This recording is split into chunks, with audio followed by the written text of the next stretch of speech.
Well, it is time now for Table Talks. We welcome in Jastremski and John Harper to talk Knicks basketball. Their first overtime game of the season. JJ, 42 second-half points for Jalen Brunson. Can you put into words what we saw from him in this game? So, Niki, I want to give it some perspective. The Knicks are playing their second night of a back-to-back. They had played on Christmas Day. I understand the Washington Wizards are an inferior, subpar team, but there are a lot of superstars around the NBA who might have taken that second night of the back-to-back off, or when the Washington Wizards go and get up to a big lead, they're telling their head coach, hey, I'm done for the night. You know what? Let's get ready for our next game. It's not in Jalen Brunson's DNA. It's not in the Knicks' DNA. So I'm not really surprised that he basically willed the Knicks back, said, hey, fellas, get on my back. We are going to win this game tonight.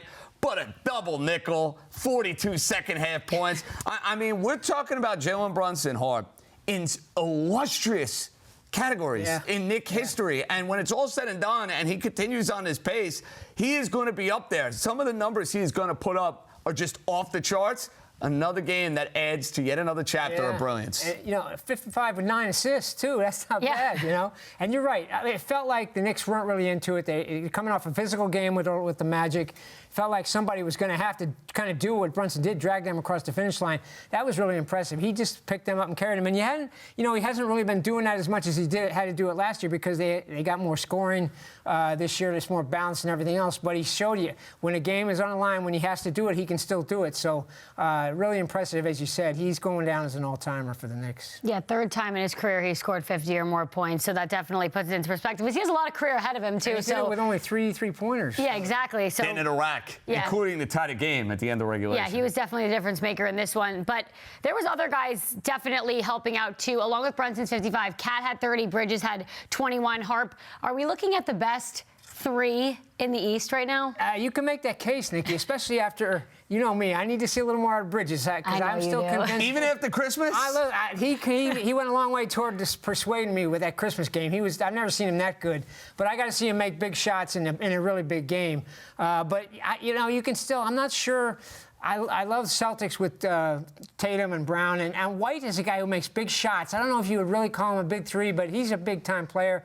And then in Cleveland, I might make the case there with Garland, Mitchell, and the big guy. What's his name? Evan Mobley. Mobley, yeah. Oh, yeah, Mobley. But listen, the Knicks can match up with anybody. That's the thing, and you need this kind of star power to win a championship.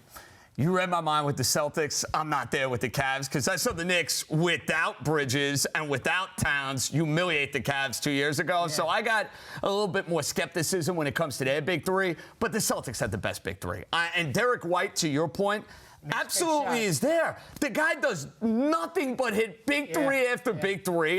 And, oh, by the way, Tatum, Brown, and White are legit in the NBA Finals, it feels like, year after year after year. So the Knicks in their group, as much as I love them, they have to earn that. Boston right now is the team to beat in the Eastern Conference. They have the best big three going with Tatum, Brown, and White.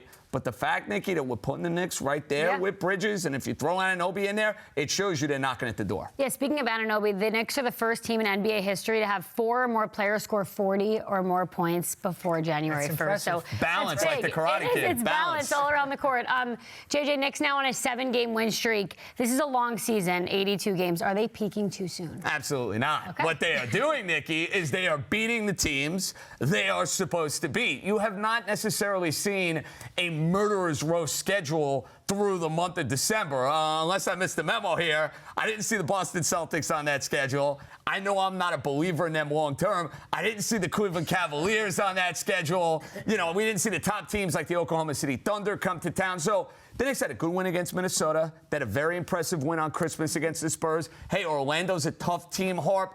They're not peaking too soon. They're doing what they're supposed to do. Yeah, and listen, it's still a relatively new group, so I think the better they play, the more they are going to be able to play at this level, at a high level, for a continued long pace. That's what you need if you're going to put up big numbers over the course of the season. And listen, when the Bulls won 70-plus games, they won a championship. I don't think they peaked too soon. They just peaked all year. So if you got the right team and they play with the intensity that Thibodeau demands from this team, I think you can do that.